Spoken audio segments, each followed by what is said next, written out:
आयुष के पापा के लिए लाई थी ये, सिकुड़कर आयुष के नाक का हो गया है। हमारी खूबसूरत साड़ी का तो रंग ही उड़ा दिया। इसीलिए अपनाए सही डिटर्जेंट, 2 डाला का एडवांस फॉर्मूला जो दे कपड़ों को नई चमक और साथ ही सिकुड़ने से बचाए, चले ज्यादा और पैसे बचाए। इसीलिए अब से जो धोए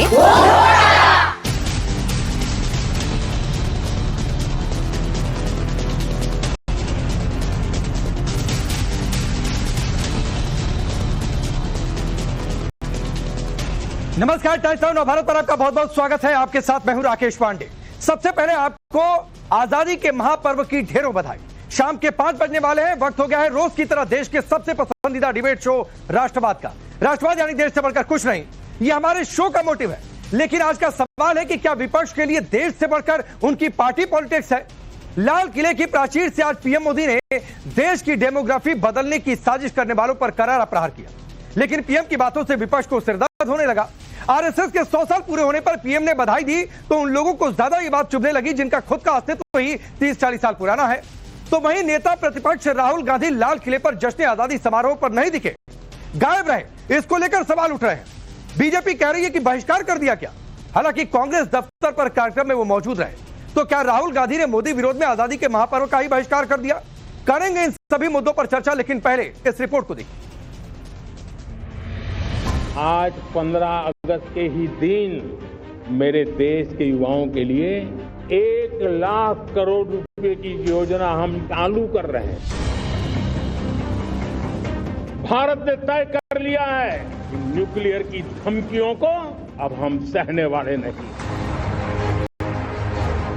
देश 79वां स्वतंत्रता दिवस मना रहा। आज आसमान में लाल किले के ऊपर तिरंगे के साथ ऑपरेशन सिंदूर का झंडा भी दिखा। लेकिन विपक्ष आजादी के दिन भी सियासत से बाज नहीं आए। संविधान और देश की संप्रभुता की बड़ी बड़ी बातें करने वाले राहुल गांधी का स्वतंत्रता दिवस कार्यक्रम में मौजूद नहीं रहना भी सवाल खड़ा करके। सवाल कि क्या मोदी विरोध में राहुल गांधी राष्ट्रीय पर्व का भी विरोध कर रहे हैं? करेंगे इस पर बात, लेकिन सबसे पहले बात विपक्षी इकोसिस्टम को लगे उस तीर की जिसकी टीस सब पलटवार में सुनाई दे रही। लाल किले की प्राचीर से पीएम मोदी ने डेमोग्राफी बदलने की साजिश को देश के लिए बड़ा खतरा बताया। साथ ही इससे निपटने के लिए हाई पावर डेमोग्राफी मिशन शुरू करने का ऐलान भी कर दिया। षड्यंत्र के तहत, सोची समझी साजिश के तहत देश की डेमोग्राफी को बदला जा रहा है। एक नए संकट के बीज बोए जा रहे हैं और ये घुसपैठिए मेरे देश के नौजवानों की रोजी रोटी छीन रहे हैं। एक घुसपैठिए मेरे देश की बहन बेटियों को निशाना बना रहे हैं। ये बर्दाश्त नहीं होगा।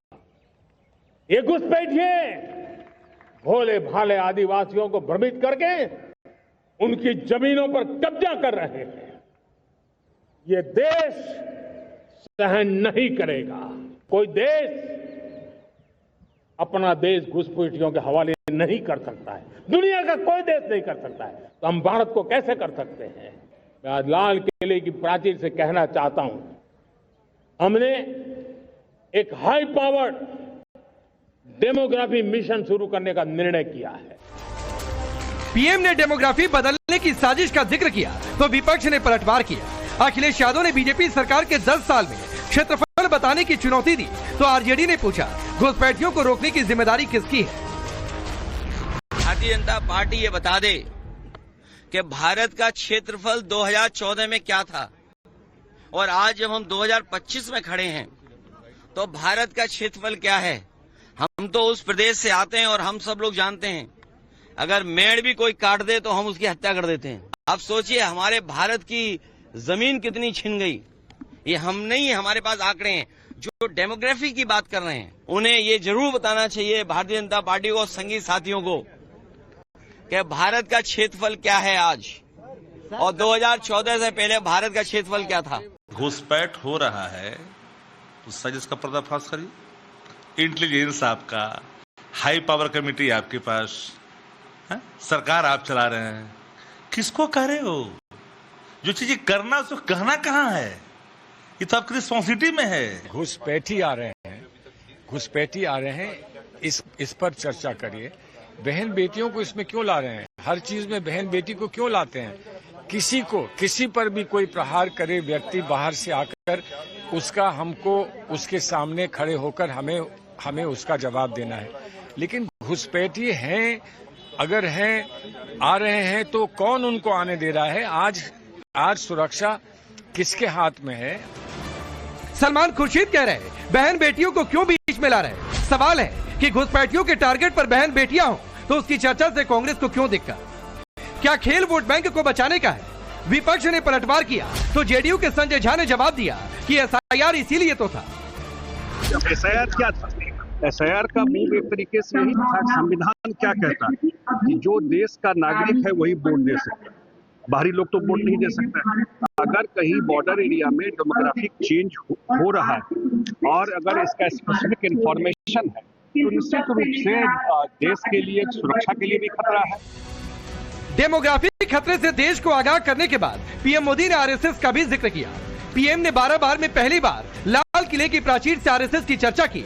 सुनिए।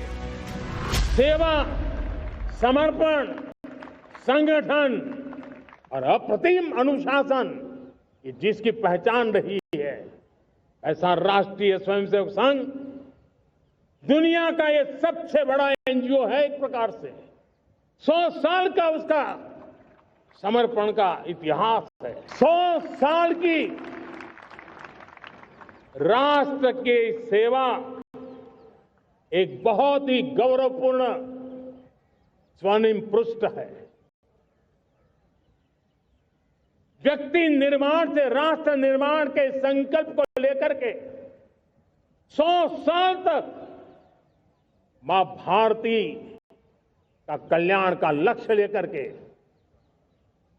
लक्षावधि स्वयंसेवकों ने मातृभूमि के कल्याण के लिए अपना जीवन समर्पित किया। आरएसएस के 100 साल पूरे हो चुके हैं। पीएम ने लाल किले की प्राचीर से आरएसएस की तारीफ की तो विपक्ष चढ़ गया। 52 साल तो तिरंगा ही नहीं फहराया, जंग आजादी के अंदर कोई योगदान नहीं रहा। भारत छोड़ो आंदोलन में इनका योगदान क्या था? इन्होंने विरोध किया था। आजाद हिंद फौज जब लड़ रही थी तो आजाद हिंद फौज से साथ लड़ने के लिए ब्रिटिश फौज के अंदर भर्ती के लिए आह्वान कर रहे थे। आजादी के वक्त आप लोग तो थे नहीं, आप लोग विरोध में थे आजादी के। आप ब्रिटिशों की दलाली उस वक्त करते थे। आज आपके हाथ में सत्ता है तो कुछ जनता का भला करो। सवाल है कि बार बार मोदी आरएसएस से कांग्रेस पर्सनल क्यों हो जाती है? सवाल ये भी कि मोदी विरोध में विपक्ष क्या देश विरोध में जाकर खड़ा हो रहा? ये सवाल इसलिए भी क्योंकि देश के स्वतंत्रता दिवस कार्यक्रम में देश के नेता विपक्ष नहीं पहुंचे।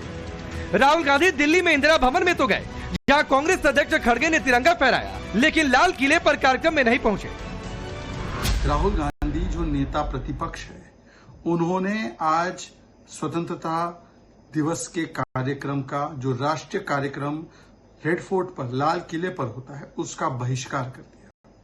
इसका मतलब साफ है, मोदी विरोध में उतरते उतरते देश विरोध में उतरना, संविधान विरोध में उतरना, और आज के कार्यक्रम में तो सिंदूर का सम्मान किया गया, ऑपरेशन सिंदूर का, सेना का सम्मान किया गया, तो सेना का विरोध करना ये कांग्रेस के लिए आम बात बन चुकी है। तो क्या वाकई आरोपों के मुताबिक राहुल गांधी ने स्वतंत्रता दिवस कार्यक्रम का बहिष्कार कर दिया? और अगर ऐसा है तो क्या इसे मोदी विरोध में देश विरोध नहीं कहा जाए? बीजेपी कह रही कि सेना विरोध, देश विरोध कांग्रेस के लिए आम बात है। ब्यूरो रिपोर्ट, टाइम्स नाउ नव भारत। तो चलिए आप ये रिपोर्ट देखिए। आपका परिचय मैं सबसे पहले आज के मेहमानों से करवाता हूं। रोहन गुप्ता भारतीय जनता पार्टी के नेता और राष्ट्रीय प्रवक्ता, अवधेश जी वरिष्ठ पत्रकार, निकुल पटेल कांग्रेस पार्टी के नेता, शादाब खान है एमआईएम के नेता, और डॉक्टर बादशाह आलम है आरजेडी के नेता और प्रवक्ता। आप सभी का बहुत बहुत स्वागत है। निकुल पटेल जी, आपसे शुरू करता हूं। चूंकि राष्ट्रवाद है, राष्ट्र का शो है और राष्ट्र का पर्व आज का दिन, तो राष्ट्र ये जानना चाहता है कि राष्ट्र के नेता विपक्ष राहुल गांधी आज लाल किले पर क्यों नहीं पहुंचे? सबसे पहले समग्र देश को आज के इंडिपेंडेंस डे का हार्दिक बधाई हो।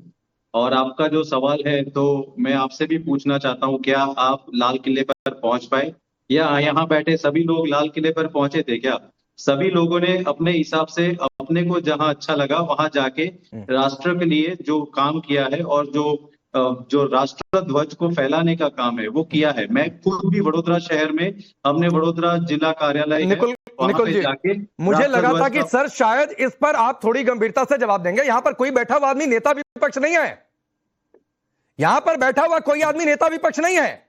अगर आपको लगता है कि नेता विपक्ष होना और देश में सभी लोगों को आप एक तराजू में तौल देंगे तो सर ये आपकी मानसिक सोच को लेकर बहुत गंभीर स्थिति है। निकुल पटेल, मैं सीधा सवाल फिर दोहरा रहा हूं, बिना इधर उधर की लाग लपेट के बिना, नेता विपक्ष संवैधानिक पद है और संवैधानिक पद पर बैठे आदमी को वहां होना चाहिए था। राहुल गांधी इससे पहले जाते भी रहे हैं, ऐसा नहीं कि इससे पहले नहीं गए। तो लाल किले पर जाना राहुल गांधी ने जरूरी क्यों नहीं समझा? क्या स्वास्थ्य को लेकर कोई समस्या, लेकिन इंदिरा भवन में तो गए थे, क्यों नहीं गए? मैं फिर पूछ रहा हूं आपसे। मैं आपसे आपके सीधा जवाब देता हूं, क्या उन्होंने राष्ट्र ध्वज फैलाने का कोई कार्यक्रम अटेंड नहीं किया क्या? Sir please please please please please please please नहीं सर, नहीं, राष्ट्र पर्व और राष्ट्र के नेता विपक्ष को लाल किले पर होना चाहिए था। देश में करोड़ों लोगों की आंखें खोज रही थी अपने नेता विपक्ष को। लोग सवाल कर रहे हैं भाई कि राहुल गांधी कहां गए लाल किले से?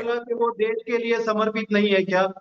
मुझे यही पता नहीं चलता है कि अगर वो देश के कोई भी कोने में राष्ट्र ध्वज के कार्यक्रम में है तो वो देश के विरोध का, तो लाल किले पर तिरंगा फहराना और देश के किसी कोने में तिरंगा फहरा देना एक बात है। भारतीय जनता पार्टी की मानसिकता, निकुल प्लीज प्लीज, मुझे आपकी मानसिकता पर तरस आ रही है। या तो कोई लॉजिकल जवाब दे दीजिए, ये मेरी डिबेट का हिस्सा नहीं था, मैं सिर्फ जानना चाह रहा हूं। या तो कोई लॉजिकल आप रिप्लाई करिए। लाल किले पर तिरंगा फहराना और देश के किसी भी कोने में तिरंगा फहरा देना एक नहीं हो सकता है। राष्ट्रीय पर्व है, राष्ट्र का प्रतीक है और सर वहां से पूरी दुनिया में ये तस्वीरें जाती हैं और पूरी दुनिया सुनती है प्रधानमंत्री मोदी को लाल किले की प्राचीर से। आप मुझे ये समझा दीजिए कि राष्ट्र ध्वज कहीं पे भी फैलाया जा सकता है कि नहीं जा सकता? ठीक, मैं आपके हिसाब से पूछ रहा हूं निकुल पटेल आपके हिसाब से पूछ रहा हूं। तो इसका मतलब सुनिए सर, प्लीज प्लीज प्लीज, मैं आगे बढ़ूंगा, इस पर टिकूंगा नहीं। मैं आपसे एक बात पूछ रहा हूं, आप लोग राहुल गांधी को प्रधानमंत्री बनाना चाहते हैं? सुनिए सुनिए Nikul Patel, please please please sir, सवाल सुना करिए। आप लोग राहुल गांधी को प्रधानमंत्री बनाना चाहते हैं, मान लीजिए, अरे रुकिए ना प्लीज, मान लीजिए कल को राहुल गांधी प्रधानमंत्री बन गए तो लाल किले की जगह जाकर किसी कोने की गली में लाल तिरंगा फहरा देंगे क्या? राष्ट्र ध्वज फैलाएंगे जैसे अभी प्रधानमंत्री फैला रहे। मैं पूछ रहा हूं ना, मान लीजिए आप लोग राहुल गांधी को प्रधानमंत्री बनाना चाहते हैं, कल को राहुल गांधी प्रधानमंत्री बन गए तो कांग्रेस हेडक्वार्टर में जाकर तिरंगा फहराएंगे या लाल किले की प्राचीर पर पहुंचेंगे? अगर हम फैला सकते हैं कि नहीं फैला सकते ये बता। मैं पूछ तो रहा हूं आपसे कि राहुल गांधी कल को प्रधानमंत्री बन गए तो लाल किले की प्राचीर से तिरंगा फहराएंगे या गली के किसी कोने में जाकर या फिर कांग्रेस के हेडक्वार्टर में जाकर? यानी आप ये बताना चाहते हैं कि देश के कोई भी कोने में अगर कोई राष्ट्र ध्वज फैला रहा है तो वो देशभक्त नहीं है? नहीं, मैं बिल्कुल ये नहीं कह रहा हूं, लेकिन नेता विपक्ष को वहां पर होना चाहिए था और उसके लिए जगह अलॉट होती है। इससे पहले भी राहुल गांधी जाते रहे हैं। आप लोगों ने आरोप लगाया कि पीछे बिठा दिया, आगे बिठा दिया, चौथी गली में बिठा दिया, ये आप लोगों की पार्टी के नेताओं ने आरोप लगा दिया। ठीक है सर, अब मैं एक बात तो रोहन गुप्ता तय हो गया, please please please Rohan Gupta, एक बात तो तय हो गया। मुझे लगा था कि हो सकता है, चूंकि एक मिनट रुक जाइए निकुल रुक जाइए, हो गया। रोहन गुप्ता, एक बात तो तय हो गया जो निकुल पटेल की बात से लग रहा है कि विलिंगली जानबूझकर लाल किले के कार्यक्रम को अवॉइड किया गया है। मैं तो इसलिए पूछा, हो सकता है स्वास्थ्य गड़बड़ हो, क्योंकि आपकी पार्टी के नेता अमित मालवीय ने भी पूछा कि भाई ये वो स्वास्थ्य पर अच्छे हैं, क्या बात है, लोग बताएं, लेकिन ये तो बता रहे कि जानबूझकर नहीं गया। देखिए, आज सबको स्वातंत्र दिन है, आप सबको स्वातंत्र दिवस की शुभकामनाएं। और मुझे लगता है राकेश जी कि आज जब स्वातंत्र दिन का पर्व है तब कोई राजनीति होनी चाहिए थी, पर यही दिखाता है कि राजनीति का स्तर विपक्ष ने कितना गिरा दिया है। एक लाल किले पे प्रधानमंत्री का भाषण देना, पहले कांग्रेस की भी सरकारें थी, विपक्ष में बीजेपी थी, दूसरी पार्टियां थी, और मुझे लगता है तो देश की बात है। 15 अगस्त को ये नहीं आपका सरकार का विरोध है, मोदी जी का विरोध करते रहिए, पर इस फंक्शन का विरोध करना ये मोदी सरकार का विरोध नहीं है, कहीं ना कहीं देश का विरोध है, देश के स्वतंत्र पर्व का विरोध है, क्योंकि ऑफिशियल फंक्शन था वो एक, और LOP is a constitutional post, तो वहां पे उनका होना चाहिए था। मुझे विरोध करने के लिए वहां पे नहीं होके आप कोई मैसेज नहीं दे रहे हैं, आपके पास 50 रास्ते हैं विरोध करने के लिए। बहरहाल हम उसकी हम बात ना करें कि आज प्रधानमंत्री ने जो मैसेज दिया, क्योंकि डिबेट हमारा उसके ऊपर है, आज नेगेटिव बात करके मतलब नहीं राकेश जी। एक मैसेज बहुत क्लियर था कि 2047 का जो विकसित भारत का एक जो उद्देश्य प्रधानमंत्री जी ने दिया हुआ है, हर साल बढ़ते कदम उसकी तरफ कैसे जा रहे हैं। आज 1 लाख रोजगार की हम बात करें, महंगाई कम करने के लिए जीएसटी के रिडक्शन की हम बात करें, सुरक्षा कवच की बात करें, घुसपैठियों के कंट्रोल की बात करें, ये सारे मुद्दे हमको एक कदम और विकसित भारत की ओर लेके जा रहे हैं। और एक मैसेज प्रधानमंत्री जी ने साफ कर दिया, ये डरने वाला रुकने वाला भारत नहीं है। हमको ना अमेरिका डरा सकता है, ना हमको पाकिस्तान डरा सकता है। हमने हर बार दृढ़ता से जवाब दिया। ऑपरेशन सिंदूर की बात हो या अमेरिका के टैरिफ की बात हो, भारत ने संयमित तरीके से और गंभीरता से, दृढ़ता से अपना मुद्दा रखा। हम एग्रेसिव नहीं हुए और यही हमारे देश की जीत है कि आज जिस प्रकार से कॉन्क्रीटली भारत आगे बढ़ रहा है, आज विश्व की तीसरे नंबर की हम लोग इकोनॉमी बन चुके हैं। हर तरीके से हम आगे बढ़े। इन्फ्लेशन हिस्टोरिकली सबसे कम है आज के दिन में, महंगाई सबसे कम है। तो मुझे लगता है कि आज के दिन का जो भाषण था, कहीं ना कहीं भारत को एक नए कदम पे, नए दौर में ले जाने का भाषण था। और पूरे देश को, भले आप अपना विरोध करते रहिए, पर आज के दिन ओछी राजनीति करके इस दिन की गरिमा को हमको खराब नहीं करना चाहिए। ठीक है, चलिए मैं भाषण पर ही लौटता हूं। शादाब, आरएसएस की बातचीत की तो इतना क्यों चिढ़ गया भाई? आप बैकग्राउंड देखने लगे। आपकी पार्टी का बैकग्राउंड क्या है, क्या इतिहास है? राकेश पांडे जी, हमारी पार्टी, आवाज ठीक करिए, पीसीआर एक बार चेक करिए। रोहन गुप्ता के साथ कुछ टेक्निकल इशू है। हाँ। राकेश जी, लाल किले की प्राचीर से जिस संगठन की बात आदरणीय प्रधानमंत्री जी कर रहे थे, उस संगठन ने देश की आजादी में कोई योगदान नहीं दिया, बल्कि देश की आजादी के संग्राम को नुकसान पहुंचाने का काम किया। और आरएसएस का महिमा मंडन करना भारत के उस महान स्वतंत्रता संग्राम का अपमान है। सावरकर जैसे लोग, आरएसएस के लोग तो अंग्रेजों की दलाली कर रहे थे, अंग्रेजों से तनख्वाह लेकर के सारी चीजें कर रहे थे। और जो भारत छोड़ो आंदोलन था उसकी मुखालफत कर रहे थे। शादाब, एक बात मैं कह दूं। नहीं शादाब, एक बात। आज 15 अगस्त का दिन है और कम से कम 15 अगस्त का दिन स्वतंत्रता सेनानियों को लेकर उल्टा सीधा मैं सुनूंगा नहीं। राहुल गांधी को सुप्रीम कोर्ट ने फटकार लगाई है कि सावरकर स्वतंत्रता सेनानी, दोबारा आए बाएं साएं बोलिएगा नहीं, वरना फिर हम देख लेंगे। और तब से राहुल गांधी चुप हैं। तो सावरकर को लेकर आज के दिन नहीं, आज के दिन कुछ नहीं। मेरा आपसे सवाल क्या था, आपकी पार्टी का इतिहास क्या है? एमआईएम ने स्वतंत्रता संग्राम में क्या योगदान दिया, बताइए आप।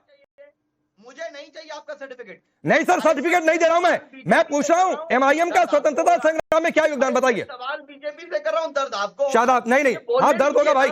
मेरे पैनल पर आके अगर स्वतंत्रता सेनानियों को लेकर कुछ भी बोलेंगे तो मैं सुनूंगा नहीं। वो चाहे कांग्रेस उन स्वतंत्रता सेनानियों पर दावा करे कि हमारी पार्टी का है या बीजेपी दावा करे। नॉन स्टॉप कमेंट्री करना है आपको, नॉन स्टॉप कमेंट्री करना, मैं उंगली रख के चुपचाप बैठ जाता हूं। नहीं सर, मैं आपको नहीं उंगली मत रखिए, ड्रामा नहीं। शादाब, मेरा सवाल है एमआईएम का स्वतंत्रता संग्राम में क्या योगदान? आप मुझे बोलने की अनुमति नहीं दे रहे। नहीं चलिए, अनुमति नहीं देंगे तो आप कार्यक्रम करिए। अच्छा ठीक है, मैं आपको, अच्छा आपको समय चाहिए ना, ये मैं बीच में आऊंगा नहीं, लेकिन सिर्फ इस समय में आप ये बताइएगा एमआईएम का स्वतंत्रता संग्राम में क्या योगदान, इसके अलावा कुछ और नहीं, बोलिए। स्वतंत्रता संग्राम एमआईएम जो बनी है 1958 में ऑल इंडिया मजलिस इत्तेहादुल मुस्लिमीन बनी है। उससे पहले भारत के मुसलमानों का योगदान भारत की आजादी में क्या है, ये आकर के आप देखिए मेरठ के अंदर। मुसलमानों की बात नहीं, मुसलमानों की बात नहीं, एमआईएम की बात कर रहा हूं मैं। शादाब, मुसलमानों की बात नहीं कर रहा हूं, मुसलमानों की बात नहीं कर रहा हूं मैं, एमआईएम की बात कर रहा हूं। आप ठेकेदार नहीं है शादाब अकेले मुसलमानों के, इतना बता दे रहा हूं मैं आपको। मैं एमआईएम का ये काउंटडाउन जानबूझकर मैंने ऑन करके रखा हुआ है। एमआईएम का स्वतंत्रता संग्राम में क्या योगदान, शादाब चौहान बताइए। मजलिस इत्तेहादुल मुस्लिमीन बनी, अच्छा 1958 में ऑल इंडिया मजलिस इत्तेहादुल मुस्लिमीन। उसके पहले क्या थी? उसके पहले क्या थी? उसके पहले क्या थी? अरे नहीं, हमें क्या मतलब उससे पहले? क्यों भाई, मतलब हमको क्यों नहीं मतलब है? हमने भारत क्यों नहीं मतलब है? ये काउंटडाउन ऑन रहेगा, मतलब क्यों नहीं है? मजलिस इत्तेहादुल मुस्लिमीन ने भारत, आप सुनिए सर, 1927 मैं अवधेश जी को लाता हूं। अरे भाई, जिनको जो रजाकार थे वो चले गए। अरे अब इतिहास खोलने दीजिए, क्यों रजाकार थे जो चले गए उसी का वर्जन बनाना। रुक जाइए, अब रुकिए, सुनिए, अब रुकिए सर प्लीज। अब अवधेश जी अब शादाब यहां पर फंस गए और सवाल मैंने बहुत सीधा सा पूछा कि भाई आपकी पार्टी का स्वतंत्रता संग्राम में क्या बैकग्राउंड है? कह रहे हम तो 1958 में बने, साहब स्वतंत्रता संग्राम में कैसे योगदान दे सकते थे? तो उसने तो बीजेपी भी कही कि हमारी पार्टी तो तब बनी, हम क्या स्वतंत्रता संग्राम में क्या योगदान दे सकते थे? तो ये बैकग्राउंड पर जाएंगे। इनका बैकग्राउंड मैंने पूछ लिया तो दर्द हो गया। रुक जाइए सर। 1927 में मजलिसे इत्तेहादुल मुस्लिमीन बनी और इसका उद्देश्य था रियासत के निजाम के हितों की रक्षा करना, मुस्लिम समुदाय की सामाजिक धार्मिक पहचान। 1938 में बहादुर यार जंग का नेतृत्व, 1944 में कासिम रिजवी का नेतृत्व, 1948 में आजादी के बाद इस एमआईएम पर प्रतिबंध लगा था। बाद में 1958 में जो आज एमआईएम दिख रही है वो बनी, लेकिन नहीं। क्या योगदान? अवधेश जी इस पर चुप हो गए। हाँ रुक जाइए। हाँ तो रुक जाइए ना। इसका मतलब आरएसएस एमआईएम एक है। इसका मतलब आरएसएस पर प्रतिबंध लगा, एमआईएम पर भी प्रतिबंध लगा, मतलब दोनों एक आपके हिसाब से। रुक जाइए, अवधेश जी को सुनिए। नहीं आरएसएस नहीं, देखिए ऐसा है कि रजाकारों का और उनका जो योगदान है वो पता है किस ढंग से कत्लेआम किया, किस ढंग से बलात्कार हुआ, किस ढंग से लूट हुआ और हिंदुओं की क्या दशा हुई और पाकिस्तान में मिलाने के लिए कैसे भूमिका निभाई है, तो वो ही पार्टी आगे बढ़ के आई है। तो इनका इतिहास जो है वो तो भारत को, उस क्षेत्र को मुस्लिम राज्य में तब्दील करना और जो उस काल में पूरा नहीं हो सका तो पाकिस्तान में मिलाने का रहा है। बाद में इन पर बैन तभी हटा जब इन्होंने ऑल इंडिया उसमें लगाया है, लेकिन इसमें समय जाया करने की बजाय देखिए आज प्रधानमंत्री ने जो भाषण दिया है वो मैं समझता हूं कि भारत के इतिहास में नहीं, विश्व के इतिहास में एक किसी भी देश को आने वाले 100, 150, 200 सालों का ध्यान रखते हुए आर्थिक रूप से देश कैसे समुन्नत हो, सांस्कृतिक रूप से कैसे समृद्ध हो, सभ्यतागत दृष्टि से वो देश दुनिया के लिए कैसे आदर्श बने, ज्ञान विज्ञान और विरासत को लेके कैसे खड़ा हो और स्वयं अपने को सैनिक दृष्टि से नहीं एक एक स्थान को कैसे सुरक्षित करे। और इन सब का जो आज मिशन मोड में जो टास्क फोर्स की घोषणा हुई, मिशन की घोषणा हुई, मैं समझता हूं कि विपक्ष के नेता वहां नहीं गए। अब विपक्ष के नेता जाते तो उनको ताली बजानी और स्वीकार करनी पड़ती, क्योंकि आज तक जो हुआ नहीं है वो सब चीजें थी। आज भाषण तो था ही नहीं, आज तो एक कंप्लीट ब्लूप्रिंट था देश और दुनिया के सामने। जो सुदर्शन चक्र, आप आरएसएस की बात करें, आरएसएस पर तो उन्होंने मुश्किल से 2 मिनट बोला है और वो इसलिए बोला है कि एक संगठन 100 वर्ष में बिना प्रचार किए हुए, आलोचना सहते हुए, निंदा सहते हुए लाखों ऐसे लोगों को खड़ा किया जो संगठन अप्रतिम अनुशासन से अपना जीवन खपा कर केवल देश का काम किए, लोगों की सेवा की, देश के लोगों को देश के लिए जीने की प्रेरणा दी। तो उसकी प्रशंसा में 100 साल में उन्होंने बोला है। तो अब चूंकि इन लोगों ने देश का कोई काम ही नहीं किया है तो इनको समस्या होगी। अरे भाई सुनो, आप बीच बीच में ना आजादी के आंदोलन में तो आप बहुत बड़ा योगदान थे, आपको कुछ मालूम नहीं है। डॉक्टर हेडगेवार स्वयं स्वतंत्रता सेनानी थे। डॉक्टर हेडगेवार ठीक है। अवधेश जी मैं आता हूँ। रोहन गुप्ता का ऑडियो ठीक हो गया। रोहन गुप्ता का ऑडियो ठीक हो गया है। रोहन जी, एमआईएम सवाल उठा रही है कि आरएसएस का योगदान क्या? भाई प्रधानमंत्री मोदी ने चर्चा क्यों कर दी लाल किले से?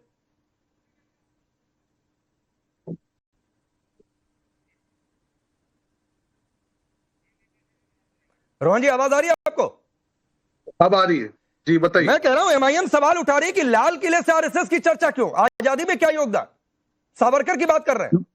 देखिए ये मानसिकता इनकी देखिए, अगर मोदी जी ने 100 साल जिस संस्था को, उनकी मातृ संस्था है, 100 साल उसको हुए हैं, उसकी तारीफ कर दी, उसको भी आप कहीं और लेके जा रहे हैं। वापस वही डिबेट में ये गद्दार है, ये है, ये क्या तरीका? यार आप बीच में मत बोलिए, ये तरीका नहीं है डिबेट का।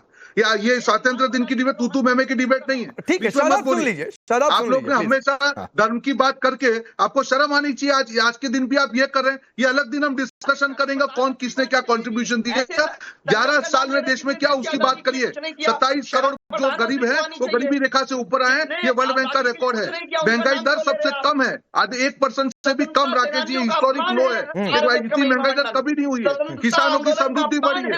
हर मुद्दे पे राजनीति करना, हर मुद्दे पे बीच में बोलना, मुझे लगता है कि देश की जनता आपको माफ करेगी। जब देश की बात हो तब साथ में खड़े रहिए। आपका काम है विरोध करिए सरकार का, और इसका मतलब ये नहीं कि हर दिन विरोध करिए। आपको शर्म आनी चाहिए। हर चीज में धर्म के नाम पे विरोध कर रहे हैं। आपके लिए धर्म देश से बड़ा हो गया। ये बंद करिए नाटक, ये दुकान बंद कर दीजिए धर्म की। ये तरीका नहीं है डिबेट करने का। स्वतंत्र दिन के दिन जब प्रधानमंत्री के भाषण की बात कर रहे हैं तब आपको नकारात्मक बात नहीं करनी चाहिए। अच्छा बताइए, आप बिल्कुल जिस प्रकार से आपकी डिबेट है, उनको जेल क्यों हुई, उनको सर्कुलर जेल क्यों हुई, क्यों कोई किसी नेता को और नहीं हुई? अगर वो स्वतंत्र सेनानी नहीं थे अरे तो उनको जेल में क्यों रखा गया 20 साल? आपके नेता माफी मांग चुके हैं सुप्रीम कोर्ट में। ठीक है, एक मिनट शायद आप एक बात आपको भी पड़ेगी। एक बात कह दूं जो रोहन गुप्ता जी ने कही, अवधेश जी ने जो बात कही, सर आज के दिन थोड़ा सा तू तड़ाक इन सब चीजों से बच जाना चाहिए था।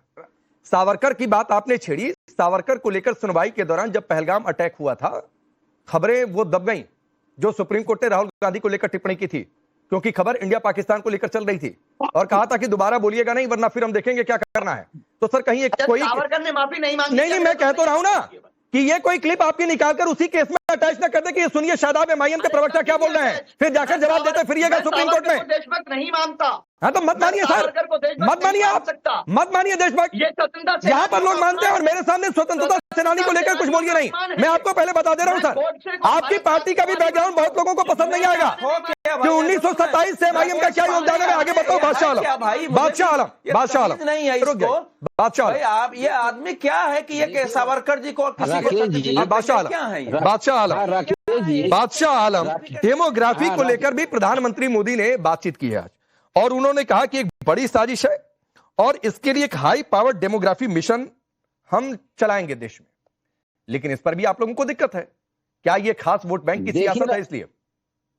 राकेश जी, ये इस पर कोई दिक्कत किसी को भी नहीं है और आपने आज चर्चा रखी हुई है कि जो लाल किला के प्राचीर से जो आज हमारे माननीय प्रधानमंत्री जी ने जो देश को संदेश दिया उसके ऊपर चर्चा करनी है। लेकिन ये सारी चर्चा आप जो है ये आरएसएस और वीर सावरकर के ऊपर लेके जा रहे हैं, तो ये तो तू मैं इसमें से कौन रोकेगा। लेकिन मैं ये भी उसी भाषण का हिस्सा है भाई।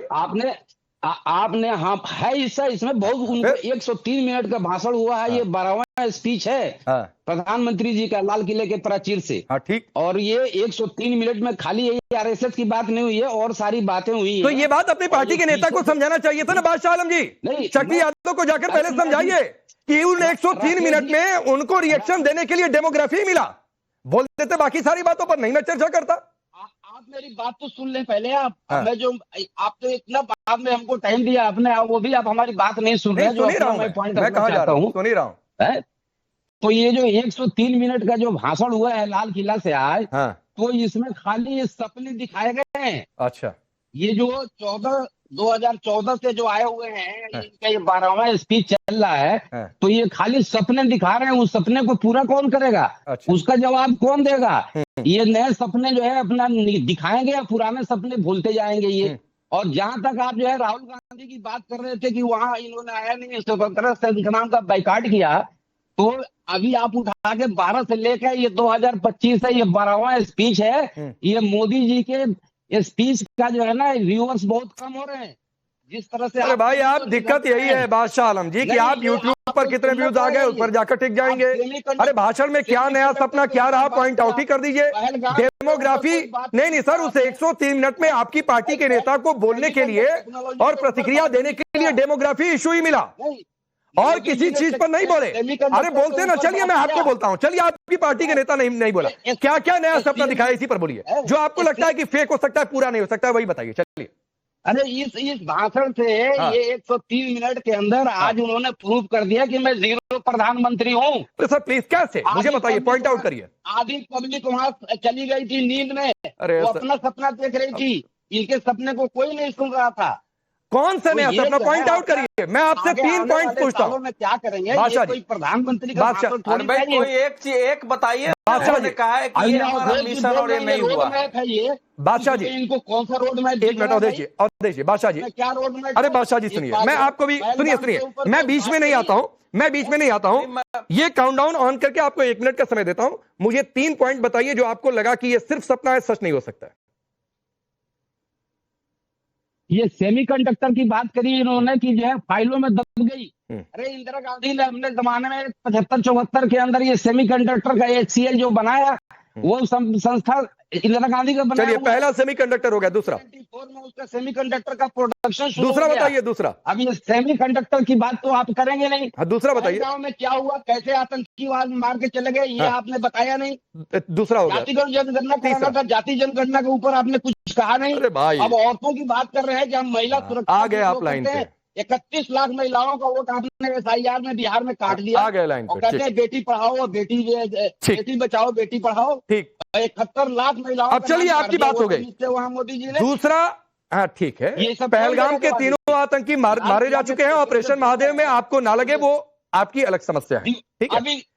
अभी मोदी जी ने क्या कहा कि दिवाली के ऊपर हम GST पर जो है मास्टर स्ट्रोक लगा, तो दिवाली तक इंतजार कर लीजिए फिर। घर में दिवाली नहीं मन रही है, गरीबों की थाली खाली। अरे तो दिवाली तक इंतजार करिए ना भाई, क्या ऐलान होता है रोहन गुप्ता?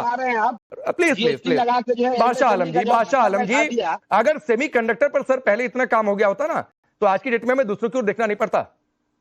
खैर रोहन गुप्ता रिप्लाई करिए ना। जो ऑपरेशन राकेश जी, ये जब बात करते हैं सेमीकंडक्टर की बात करते हैं, इंडियन सेमीकंडक्टर मिशन में 6 प्रोजेक्ट ऑलरेडी अंडर इम्प्लीमेंटेशन है, 4 नए प्रोजेक्ट 4600 करोड़ के अप्रूव हो गए। ये कौन सी बातें कर रहे हैं ये लोग? इन्होंने सेमीकंडक्टर के इनके टाइम में मालूम भी था कि चिप क्या होता है, सेमीकंडक्टर क्या होता है। आप तो सीधा डिफेंस में भी आपने कर रहे थे क्योंकि आपके घपले हो दलाली खाने का आपको मिले। आज आपके पास 65 साल थे डिफेंस के क्षेत्र में, क्यों भारत को इंपोर्ट नहीं करना पड़ा? क्यों बोफोर्स हुआ? क्यों हुआ ये बताइए ना? क्योंकि दलाली खाने की। ये पहली बार हुआ है कि इंडियन डिफेंस का एक्सपोर्ट स्टार्ट हुआ है। 1 लाख करोड़ से ज्यादा का हमारा डिफेंस का एक्सपोर्ट हुआ है। ये पहली बार हुआ है कि ऑपरेशन सिंदूर में हमारे डिफेंस का जो प्रोडक्शन है वो पूरे विश्व के सामने हमने प्रूव करके दिखाया कि भारत क्या कर सकता है। ये पहली बार है कि जिस प्रकार से हम चाइना को टक्कर दे रहे हैं, हम अमेरिका को टक्कर दे रहे हैं, अमेरिका को लगा कि हमको दबा देगा। आज विपक्ष ने आरोप किया कि ऑपरेशन सिंदूर में अमेरिका के दबाव में उन्होंने कॉम्प्रोमाइज किया, उसको भी थप्पड़ मारी है ये सरकार ने। अमेरिका को दिखा दिया कि ये वो डरने वाला भारत नहीं है। हमारी GDP में सिर्फ 2% से कम का असर पड़ेगा। चुपचाप हमने स्वीकार कर लिया, हम हमारे किसानों पे वार नहीं होने देंगे, मछुआरों पे वार नहीं होने देंगे, पशुपालक पे वार नहीं होने देंगे। ये मजबूत भारत है, डरा हुआ भारत नहीं है जो डोजियर बना के जो बादशाह आलम सुनिए सवाल सुनिए सर। आपने सेमीकंडक्टर पर बातचीत की, आप सेमीकंडक्टर पर चर्चा चाहते हैं तो अगला 1 मिनट में इसी पर करता हूं। सेमीकंडक्टर की बात कर रहे हैं, क्राइम कंडक्टर बिहार में सबसे पहले किसके राज में रहा, उस पर आप जवाब नहीं देंगे। खैर मैं उधर जाऊंगा भी नहीं, लेकिन सर मुझे बताइए सेमीकंडक्टर क्यों महत्वपूर्ण है, कहां कहां उसका इस्तेमाल होता है, कितने तरीके के होते हैं, जरा चलिए सर 30 सेकंड यही बताइए आप। भाई आजकल आपके मोबाइल में हो रहे हैं, कंप्यूटर्स में हो रहे हैं, सेमीकंडक्टर के बिना तो आज को कोई टेक्नोलॉजी पूरी नहीं हो रही है। अच्छा, खाली मोबाइल में हो रहा है? खाली मोबाइल में हो रहा है, कंप्यूटर में नहीं हो रहा है। आज कंप्यूटर के अंदर वही तो कह रहा हूं, और कहां कहां हो रहा है बताइए। और तो बहुत जगह होना चाहिए। आप कर क्या रहे हैं? आप तो अरे कहां कहां इस्तेमाल हो रहा है? अब जो सेमीकंडक्टर आज की डेट में जरूरी है। HAL की बात करी आपने, और जो HAL पर चले गए, CDS ने कहा ऑपरेशन, अरे अब HAL पर चले गए, क्रेडिट ले रहे हैं, तो उस क्रेडिट में हमारे पास सेमीकंडक्टर के इस तरह के कौन से डिवाइस थे जिसको यूज किया गया? वो सब हमारे पुराने डिवाइस पड़े हुए थे जिसको लेके हम लोग ऑपरेशन। अब मैं आगे बढ़ता हूं सर। जानबूझकर मैंने ये सवाल पूछा था क्योंकि आपको इलेक्ट्रिक वाहन नहीं याद आएंगे, क्योंकि उधर जाएगा नहीं दिमाग, आपको बस लग रहा है कि कुछ और आया। अरे छोड़ दीजिए सर, इस पर चर्चा नहीं, मैं बता तो दिया आपको। ना LED याद आएगा, ना लेजर लाइट याद आएगी, ना पावर इलेक्ट्रॉनिक्स याद आएंगे, ना सौर सेल आपको याद आएगा। ठीक है, नहीं याद आएगा सर आपको, क्यों आधुनिक भारत के लिए जरूरी है। लेकिन निकुल पटेल आपकी पार्टी के नेताओं ने कहा कि जंग आजादी में कोई योगदान नहीं है बीजेपी का, उनके लोगों का, क्यों बातचीत करते हैं? आपका क्या योगदान रहा जंग आजादी में? अभी आपने एक पक्ष को सवाल पूछा कि आपका गठन कब हुआ, तो वैसे ही कोई भी सवाल पूछ सकता है कि किसका गठन कब हुआ और उसका योगदान कैसे रहा। पर मैं डेफिनेटली आज आजादी का अपना स्वतंत्र दिन है, तो मैं जो ऑपरेशन सिंदूर में जो DRDO द्वारा डेवलप गए ब्रह्मोस मिसाइल और जो भी डिफेंस सिस्टम जो यूज किए गए हैं, वो कांग्रेस के टाइम पे उनको प्रमोट किया गया, उनको सब इनिशिएशन किया गया। शायद ये आपको पता नहीं होगा, इसलिए आप अभी ये जो श्रेय है शायद कांग्रेस को नहीं देना चाहते, या बीजेपी जो है उनको शायद पता नहीं होगा, इसलिए वो अभी सब श्रेय लेना चाहते हैं। लेकिन आज प्रधानमंत्री ने डेफिनेटली कांग्रेस के सभी जो संविधान निर्माता थे और संविधान को इतना बड़ा बनाया, उसको अभिवादन दिया। तो मैं प्रधानमंत्री को आभार व्यक्त करना चाहूंगा कि चलो कहीं ना कहीं उन्होंने कांग्रेस को एक्नॉलेज किया और कांग्रेस के नेताओं को एक्नॉलेज किया उनकी स्पीच के अंदर। और मैं ऐसा ही चाहता हूँ कि जो भी संविधान संस्था बनी है वो सभी कांग्रेस उसी संवैधानिक संस्था के तहत राहुल गांधी है लीडर ऑफ अपोजिशन। जाना चाहिए था वहां पर, आपको सवाल स्किप कर जाते हैं। नहीं करना चाहिए, तो डेफिनेटली करना चाहिए। तो ये जो ऑपरेशन सिंदूर के टाइम पे ब्रह्मोस मिसाइल हो या जो डिफेंस सिस्टम हो, सो सब जो डेवलपमेंट हुआ है, बिल्कुल पटेल, दिक्कत ये है ना सर कि आपके और पार्टी के नेताओं में एकरूपता नहीं रहती है। आपकी पार्टी से कोई उठेगा, उठकर कह देगा ऑपरेशन सिंदूर तमाशा है, ऑपरेशन सिंदूर तमाशा है। आप कह रहे हैं ब्रह्मोस चला दिए, ब्रह्मोस हमने शुरू किया था। तो सर ये बात है, कुल मिला जुलाकर वक्त इतना ही है। मैं सिर्फ इतना कहना चाहता हूं, ये कहने का मतलब नहीं कि जंग आजादी में क्या योगदान है। अरे देश की आजादी का हम 79वां दिन मना रहे हैं। बहुत सारी और बड़ी आबादी ऐसी है जो 47 में नहीं थी, मैं भी नहीं था, लेकिन इसका मतलब थोड़े नहीं कि हम कुछ बोलेंगे नहीं। आप सबका बहुत बहुत शुक्रिया।